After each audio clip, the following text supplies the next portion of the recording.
Marie Marvin. Ce nom semble être tombé dans l'oubli au XXIe siècle. Des gymnases, notamment où elle a vécu, à Nancy et à Aurillac, perpétuent son souvenir, ainsi que des écoles, des piscines et des rues.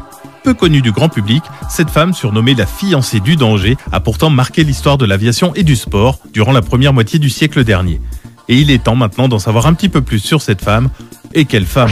Pour une femme comme ça, je serais capable de pire folie. Née à Aurillac en 1875, Marie a été initiée au sport par son père. La jeune Marie commence le sport très tôt par la natation. Elle dit avoir appris à nager en même temps qu'elle a appris à marcher. Alors qu'elle a 4 ans, elle nage plusieurs kilomètres quotidiennement. Partenaire d'aventure de son père, Marie Marvin apprend avec lui les activités sportives une à une, sans concession, de l'escalade au billard. Qu'est-ce que ça me plaît le sport? Tu fais des progrès, hein? Ah oui, encore 5 minutes, je fais un aller-retour. La famille revient en Lorraine en 1880, alors sous contrôle de l'Empire allemand, mais c'est en Lorraine que ses parents s'étaient rencontrés. Marie y découvre l'enseignement dans une école dirigée par 2 sœurs, l'école chrétienne de la Miséricorde. L'une des sorties scolaires qu'elle fera à l'époque consiste à assister au spectacle d'un cirque. Intriguée par cet univers, elle supplie son père de recevoir des leçons au cirque jusqu'à ce qu'il accepte. Elle suit alors une formation de funambule, trapéziste, jongleuse et cavalière avec le cirque Rancy. Ces activités lui permettent de devenir une gymnaste accomplie. Non, moi j'aimerais bien bosser dans un cirque, c'est cool. En juin 1889, sa mère Elisabeth meurt. La famille va alors s'installer à Nancy, au numéro 8 de la place de la Carrière. Et outre l'équitation apprise au cirque, Marie Marvin va s'initier au vélo et scandalise les habitants de Nancy, peu habitués à l'époque à voir une jeune femme à bicyclette. Son père, désormais retraité, va s'impliquer totalement dans l'entraînement sportif de sa fille. Et elle va commencer à réaliser ses premiers exploits, accomplissant à 15 ans le trajet de Nancy à Coblence en canoë par la Meurthe-et-Moselle. Encore plus rare à l'époque, Marie fut la première femme à décrocher le certificat de capacité pour conduire des automobiles en 1899. Elle participera bien plus tard à plusieurs courses automobiles dans le Sahara. De toute façon, j'emmène pas la clocharde! Ma voiture, c'est pas l'Arche de Noé! À côté de ses exploits sportifs, elle obtient une licence de lettres et s'inscrit dans plusieurs facultés. Elle étudie la médecine et le droit, apprenant au passage à parler 5 langues dont l'espéranto. Elle a obtenu en outre un diplôme d'infirmière de la Croix-Rouge. Tout le monde n'est pas un génie comme vous. Mais Marie Marvin a un régime assez particulier. Elle n'a besoin que de 4 à 5 heures de sommeil par nuit. En outre, elle refuse de se marier et d'avoir des enfants. Parmi ses premières performances sportives, on trouve les courses cyclistes. En 1904, elle participe à sa toute première course de Nancy à Bordeaux. Elle prend part l'année suivante à une autre grande course routière, Nancy-Milan, puis Nancy-Toulouse en 1906. Les femmes n'étant pas autorisées à porter un pantalon et le pédalage s'avérant complexe en jupe, elle adopte la jupe-culotte pour améliorer ses performances. En 1908, elle va poser sa candidature pour participer au Tour de France cycliste, mais devant le refus des organisateurs, la Lorraine de 33 ans ne renonce pas. Elle effectuera le même parcours que les hommes, mais en prenant le départ quelques minutes après eux. Et elle parviendra à terminer la compétition comme 36 des 114 compétiteurs hommes. J'ai tout de même vu passer le Tour de France pas plus tard que c'était en 10 heures, à part ça. Oui, c'est bien ce que je dis, tu connais que dalle, tu confonds tout. Première française à traverser Paris à la nage en suivant la Seine sur 12 km, Marie Marvin était également à l'aise en montagne. Alpinisme, ski, patinage, saut, bobsleigh. En juillet 1905, elle a fait la première féminine de la traversée Charmes-Grépon en 18 heures. Un exploit, notamment l'escalade de la réputée difficile aiguille du Grépon, qui lui vaut d'être mentionnée comme l'une des pionnières de l'alpinisme français. Entre 1908 et 1910, elle remporte plus de 20 médailles d'or à Chamonix dans différentes disciplines, ski, patinage artistique ou encore patinage de vitesse. En janvier 2010, elle remporte la première compétition féminine de bobsleigh à Chamonix. C'est ça, un bobsleigh! Ah ouais, d'accord. Cette première sportswoman du monde a reçu en 1910 la grande médaille d'or de l'Académie des sports. Et si vous pensez qu'elle allait s'arrêter là, c'est très mal la connaître.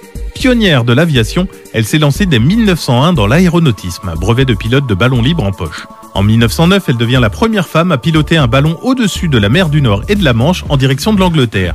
Son ballon, qui s'appelait l'Étoile filante, a décollé du parc de la Pépinière à Nancy. La même année, elle a piloté pour la première fois un avion avant d'avoir son brevet en 1910. Elle a ensuite multiplié les vols. L'un d'eux s'est terminé par un accident en 1913. L'aviatrice s'en sortira avec des blessures au visage, mais peu refroidie par cet accident, elle va multiplier les vols. Elle a environ 900 vols à son actif sans accident, avant la déclaration de la Première Guerre mondiale qui va mettre fin à sa carrière d'aviatrice sportive. À la bonne heure, ça sera l'occasion de reprendre l'avion. Avant-guerre, Marie Marvin avait déjà fait la promotion d'un avion ambulance et récolta des fonds, mais le projet n'aboutira pas. La Première Guerre mondiale éclate donc et hors de question pour Marie Marvin de rester à la maison. Elle tient à s'engager dans l'aviation française. Pour appuyer sa demande, elle souligne le fait que l'armée russe accepte les femmes. Alors que l'administration ne répond pas à ses démarches, elle n'attend pas et participe à 2 bombardements aériens au-dessus de la base aérienne de Metz, ce qui lui vaut d'obtenir la Croix de guerre 1914-1918. Cependant, elle n'a participé que pour remplacer un pilote blessé et n'intègre finalement pas les corps aériens de l'armée.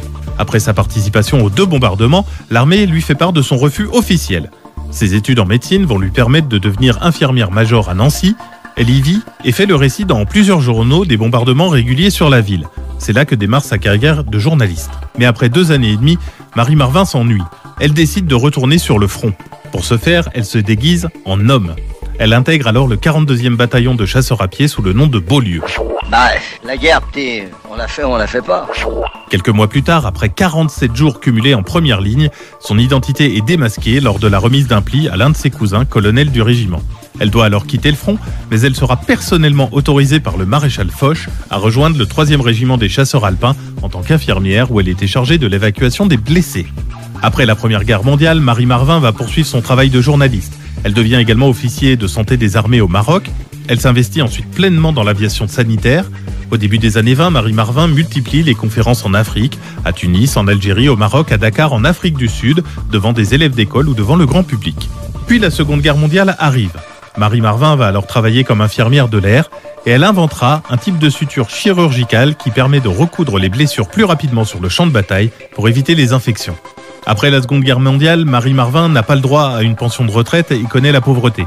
Elle vit de ses conférences mais en fait de moins en moins et de son métier d'infirmière, elle continue mais ne fait plus que des piqûres. C'est une infirmière qui fait une piqûre, ok? Oui, qui sort, lui? L'ancienne gloire du sport continue à recevoir des décorations. En 1949, Marie Marvin devient officier de la Légion d'honneur. Malgré son âge avancé, elle continue de se lancer des défis. À 84 ans, elle passe son brevet de pilote d'hélicoptère. En 1961, à 86 ans, elle effectue le trajet de Nancy à Paris en vélo, pédalant 10 heures par jour. Marie Marvin meurt le 14 décembre 1963 dans un hospice de Lag-Sou, dans un relatif anonymat, bien que le journal Le Monde et les journaux américains The New York Times et Chicago Tribune vont lui consacrer une rubrique nécrologique. Cette faible reconnaissance dans ses dernières heures peut s'expliquer par plusieurs facteurs. Elle est morte à un âge avancé, dans des circonstances quelconques, les records féminins étaient très peu reconnus à son époque, ou encore parce qu'elle n'a pas gagné beaucoup d'argent, n'étant payée que pour son travail de journaliste. Elle est inhumée au cimetière de Préville à Nancy. Marie Marvin reste à ce jour la femme la plus décorée de France, avec en tout et pour tout 34 médailles et titres pour son engagement dans différents domaines, dont l'armée, l'éducation, l'aviation ou le sport. Elle est officière de la Légion d'honneur, Croix de guerre 14-18, palme de bronze avec palme en 1915 pour avoir tiré sur une caserne allemande à Metz, palme de premier tireur, chevalière de l'ordre des palmes académiques, médaille de l'aéronautique, médaille de la paix au Maroc, médaille de la reconnaissance française, chevalier de l'ordre de la santé publique, médaille de la ville de Nancy, récipiendaire du prix Deutsch de la Meurthe, officier de l'ordre du mérite sportif, médaille d'argent du service de santé de l'air, entre autres. Et les décorations, il les a toutes, sauf la médaille de sauvetage. L'héritage de Marie Marvin est le plus présent ici, dans la région, la Lorraine, où les hommages se multiplient. À Nancy, où elle a grandi, et dans la banlieue de cette ville, plusieurs bâtiments publics portent son nom, notamment une école primaire à Vézelise, une école maternelle à Saint-Nicolas-de-Port, un gymnase à Maxéville, un lycée à Tomblaine, un gymnase à Villers-les-Nancy, ainsi qu'un gymnase à Ludre. Une plaque lui rend également hommage à l'Hôtel des Pages, place de la Carrière de Nancy, où elle a vécu ses derniers jours. Marie Marvin, une femme extraordinaire. Total respect pour elle. Mes respects, Excellence.